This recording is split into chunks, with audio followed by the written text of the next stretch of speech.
Well, of course, as you say, last weekend we had a combination of factors. So we had bad weather, a big increase in traffic volumes, particularly coaches. And actually, we had returned to pre pandemic coach levels, but now in a post Brexit environment.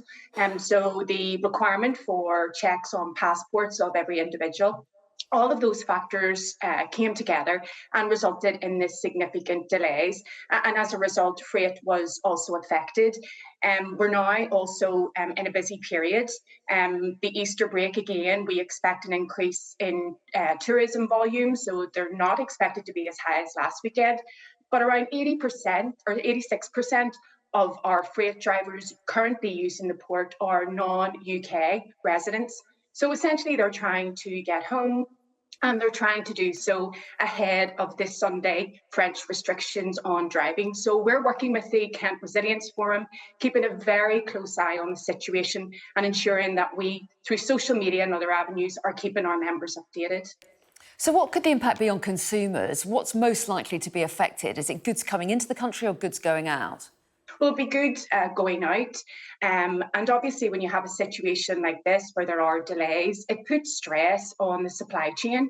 It also has an impact on our drivers. If they're waiting considerable periods of time, it becomes a driver welfare issue.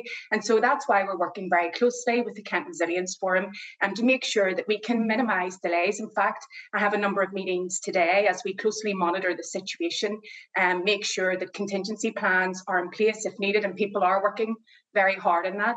And our message to our members would be to check with your ferry operator to make sure that you're aware of the latest guidance, make sure that you've completed all your paperwork before you head there, and have supplies there just in case, and make sure that you leave enough time to accommodate any delays. Some people worry that this is going to happen every time there's some kind of holiday. Are you concerned about that? And what would you like done about it? Well, we are calling on the government to make sure that it's working with all of the partners to streamline the processes, because what we don't want to happen is that this becomes a default situation every time we have a holiday period or a peak in traffic.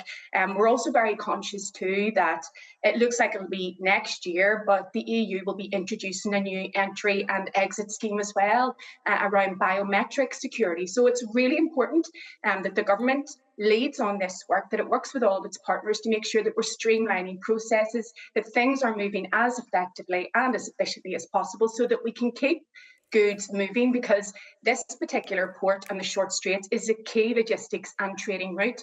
There are some 3 million freight vehicles that pass through it every year, so it's essential that we all work together to get it right. What does streamlining processes mean? And given that all passports individually have to be checked now, so everybody on a coach has to be checked, how do you speed that up?